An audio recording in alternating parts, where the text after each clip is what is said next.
News nation लगातार मौलाना साद की कारस्तानियों का खुलासा कर रहा है और इसका असर हो रहा है। मौलाना साद को लेकर न्यूज नेशन ने एक बड़ा खुलासा किया था कि मौलाना साद की एक भड़काऊ वेबसाइट है जिस पर वो लगातार भड़काऊ वीडियो पोस्ट करता था। इस वेबसाइट का नाम है delhimarkaz.com, लेकिन न्यूज नेशन के खुलासे के बाद इस वेबसाइट पर एक डिस्क्लेमर चल रहा है कि ये वेबसाइट मरकज की ऑफिशियल वेबसाइट नहीं है। इतना ही नहीं, मौलाना साद और उसके लोग न्यूज नेशन के खुलासे से इतने घबराए हुए हैं कि वेबसाइट के साथ साथ वो यूट्यूब चैनल और सोशल मीडिया पेजेस को भी ऑफिशियल मानने से इनकार कर रहे हैं, जबकि इसका पता क्राइम ब्रांच को भी है और क्राइम ब्रांच ने नोटिस भेजकर मौलाना साद से वेबसाइट के बारे में जानकारी तलब की है। तो ये तीन तस्वीरें देखिए, मौलाना साद कहाँ है ये अभी तक सबसे बड़ा सवाल है, लेकिन अब हम आपको ये बता रहे हैं कि कैसे डिस्क्लेमर चालू हो गया है उस वेबसाइट पर जिसका खुलासा न्यूज नेशन ने किया था। जानलेवा लापरवाही हुई थी मरकज की तरफ से जिसकी वजह से कोरोना फैला था और साद की तलाश में पुलिस टीम कई जगह पर कार्रवाई कर रही है। नोटिस पे नोटिस मौलाना साद को दिए जा रहे हैं। 5 नोटिस अभी तक भेजे जा चुके हैं। शामली के उसके फार्म हाउस से भी जांच की गई, लेकिन वहां पर भी मौलाना साद नहीं मिला है। देश भर में अपनी जमात से कोरोना फैलाने वाला मौलाना साद आखिर कब तक खैर मनाएगा, उसे लेकर एक बड़ा खुलासा हुआ है। दिल्ली पुलिस की रिपोर्ट के मुताबिक कोरोना काल में मरकज में 16,000 से ज्यादा जमाती जमा हुए थे। मतलब जमातियों को लेकर साद की तरफ से अब तक झूठ बोला जा रहा था।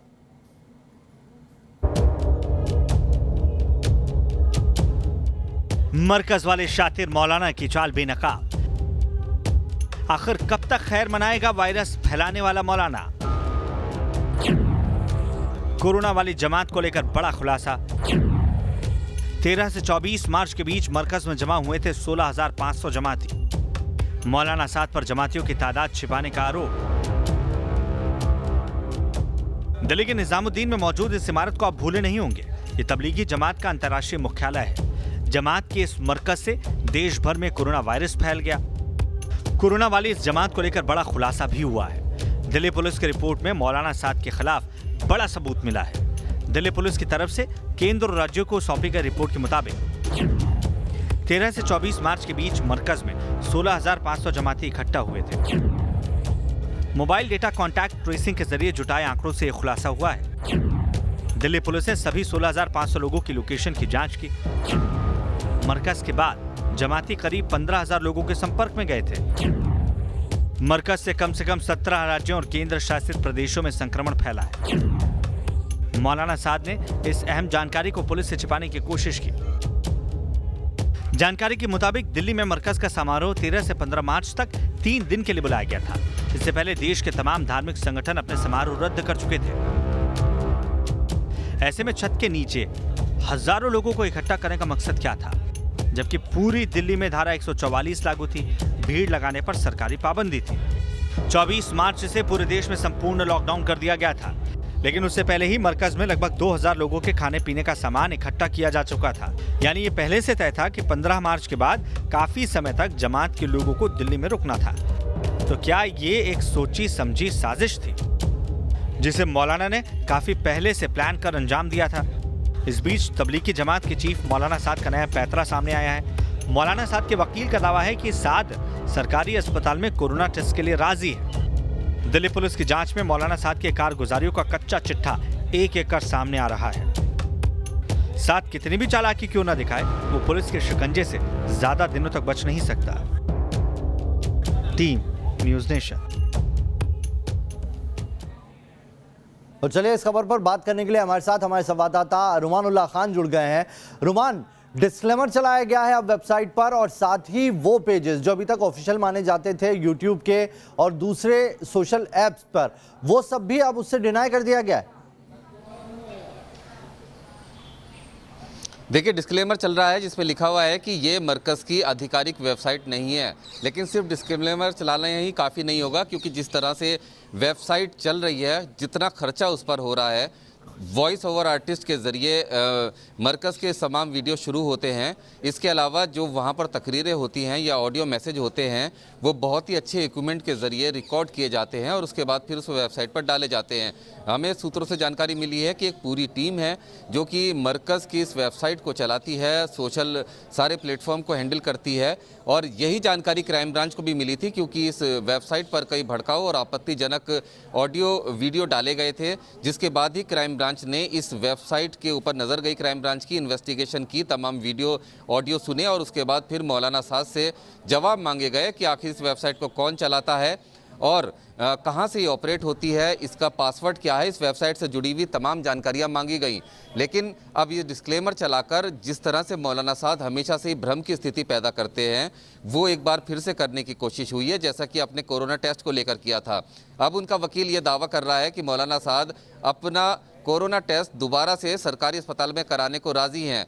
ये कहकर वो क्या साबित करना चाहते हैं कि अगर वो नहीं चाहते तो क्या टेस्ट नहीं होता। अब उनकी मजबूरी है इस टेस्ट को कराना क्योंकि क्राइम ब्रांच ने सीधे तौर पर नोटिस भेजकर कड़े शब्दों में इस टेस्ट को कराने को कहा है। तो सीधे तौर पर एक बार फिर से वो विक्टिम कार्ड खेला जा रहा है अपने करीबियों के जरिए। जिस तरह से हमेशा भ्रम की स्थिति पैदा करवाई है, इस बार भी वो ऐसी भ्रम की स्थिति पैदा करा रहे हैं कि जो उनके फॉलोअर्स हैं उनको लगे कि ये तो राजी हैं हर चीज़ के लिए, पुलिस ही बेवजह नोटिस दे रही है। लेकिन अगर राजी हैं तो अब तक उन्होंने ये टेस्ट क्यों नहीं कराए और क्यों ये वाकई बड़ा सवाल है कि अभी तक टेस्ट क्यों नहीं कराया। और जब न्यूज़ नेशन ने वो खबर दिखाई थी कि कैसे वो लगातार टेस्ट की बात को हामी तो भर रहा है लेकिन पुलिस के सामने पेश होने से डर रहा है मौलाना साद। आपसे ये जानना चाहेंगे कि ये जो वेबसाइट है जिस पर डिस्क्लेमर चला दिया गया है, ये भले ये कह रहे हैं कि ऑफिशियल वेबसाइट नहीं है, लेकिन सबसे पहले सारे जो बयानात आते हैं वो इन्हीं वेबसाइट और सोशल जो ऐप्स हैं इन्हीं के माध्यम से आ रहे हैं, उसमें चाहे खुद मौलाना साद के ऑडियो हो या उनके करीबियों के ऑडियो।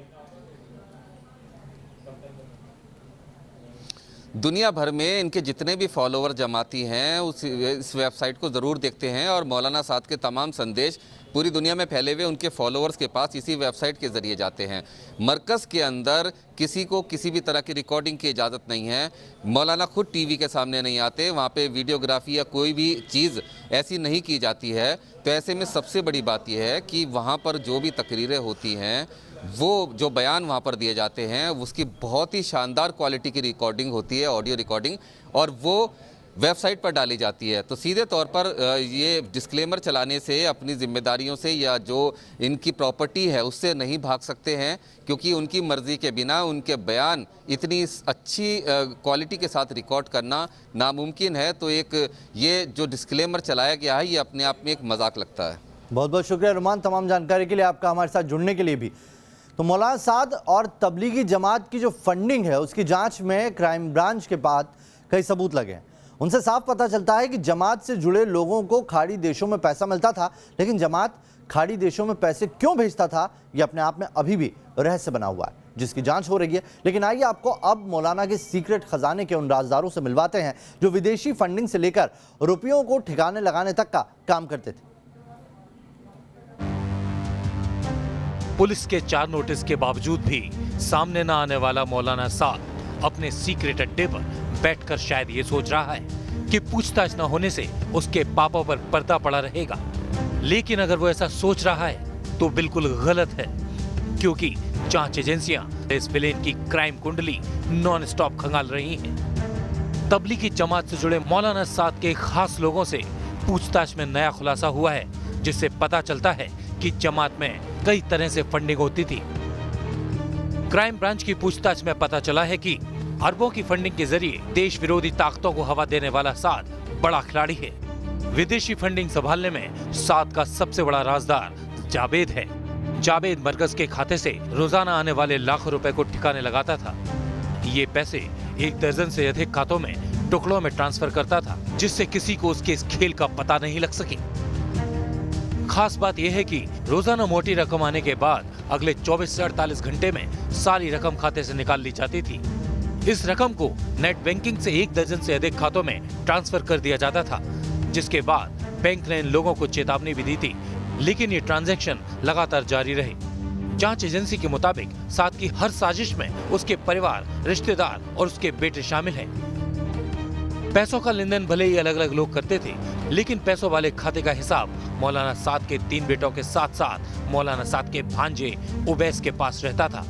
मौलाना साद का बड़ा बेटा मोहम्मद यूसुफ बैंक में पैसों के लेन देन का हिसाब रखता था। ट्रांसफर और लेन देन पर नजर रखने का काम दूसरे बेटे मोहम्मद सईद का था और विदेशी फंडिंग पर नजर रखने का काम तीसरे बेटे मोहम्मद इलियास पर था। इसके अलावा मौलाना के भांजे उवैस पर जमातियों पर नजर रखने का काम था। यानी तमाम तरह के वो अकाउंट्स का इस्तेमाल करता था और फंडिंग अलग अलग तरीके से की जाती थी।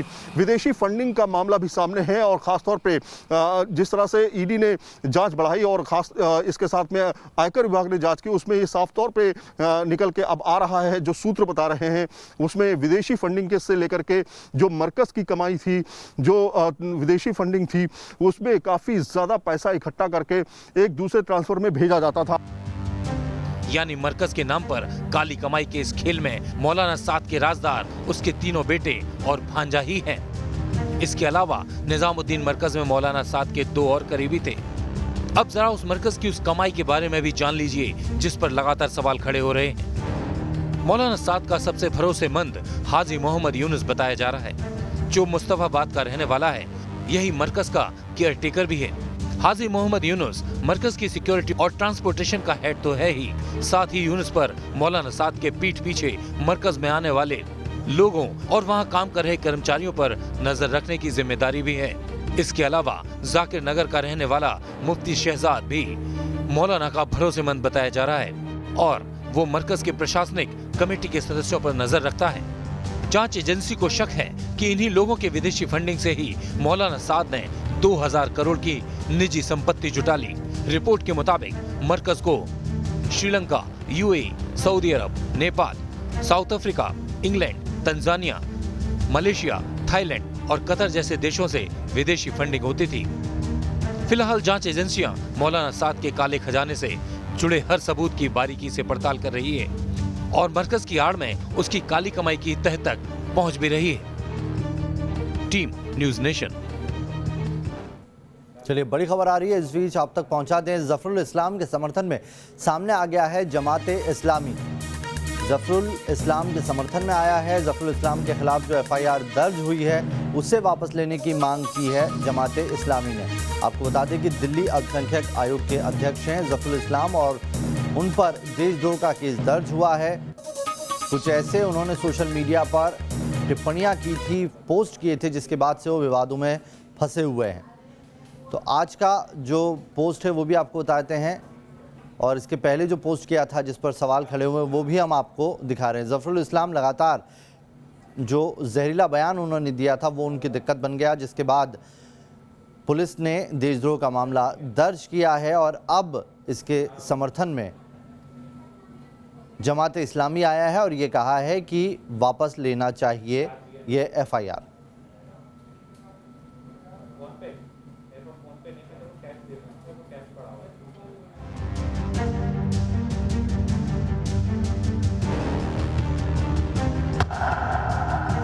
मजहब के नाम पर हिंदुस्तान को धमकी क्यों?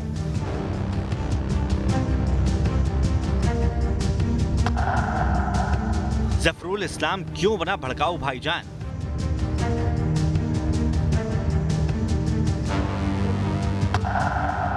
टीएमसी के अध्यक्ष की ये कैसी कट्टर सोच?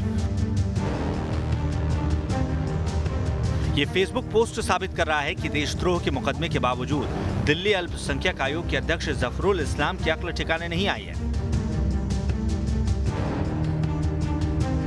उनकी कट्टर और देश विरोधी सोच कायम है। जफरुल इस्लाम को अपनी भड़काऊ सोच पर कोई अफसोस नहीं है। जफरुल इस्लाम ने आज दोबारा फेसबुक पोस्ट में अपनी नफरत और हिंदुस्तान विरोध को जाहिर किया है। उन्होंने लिखा है कि मैं अपने बयान पर कायम हूं, किसी से माफी नहीं मांगी है। जफरुल इस्लाम ने फेसबुक पर लिखा कि मैंने कोई भी ट्वीट डिलीट नहीं किया है, मैंने जो बातें लिखी थी उस पर अभी कायम हूं। गिरफ्तारी और एफआईआर से मैं डरने वाला नहीं हूं। न्यूज़ नेशन ने जब जफरुल इस्लाम से उसकी देश विरोधी फेसबुक पोस्ट पर प्रतिक्रिया लेनी चाहिए, भड़काऊ पोस्ट पर जवाब तलब किया, तो न्यूज़ नेशन के सवालों का जवाब देने से जफरुल इस्लाम ने मना कर दिया। दिल्ली अल्पसंख्यक आयोग के अध्यक्ष जफरुल इस्लाम ने 28 अप्रैल को भी देश विरोधी पोस्ट लिखी थी। इसके बाद हंगामा शुरू हो गया। उसके खिलाफ देशद्रोह का केस दर्ज करवाया गया। इस विवादित पोस्ट में लिखा गया था, कट्टर सोच रखने वाले संभल जाओ, भारतीय मुसलमानों ने तुम्हारे नफरत भरे अभियान, लिंचिंग और दंगों के बारे में अब तक अरब और मुस्लिम जगत से शिकायत नहीं की है। जिस दिन भारतीय मुस्लिम शिकायत करने के लिए बाध्य हुए, वो दिन कट्टर सोच रखने वालों के लिए बहुत भारी पड़ेगा। जफरुल इस्लाम ने मरकज के जमातियों को लेकर पहले भी बयानबाजी की थी। इसके अलावा भगोड़े जाकिर नाइक को लेकर उसका रुख हैरान करने वाला रहा है। और अब दिल्ली में हुए दंगे और CAA विरोधी प्रदर्शन को लेकर जफरुल इस्लाम का ये पोस्ट भड़काने वाला है, जिस पर सख्त कार्रवाई की जरूरत है। Team news nation.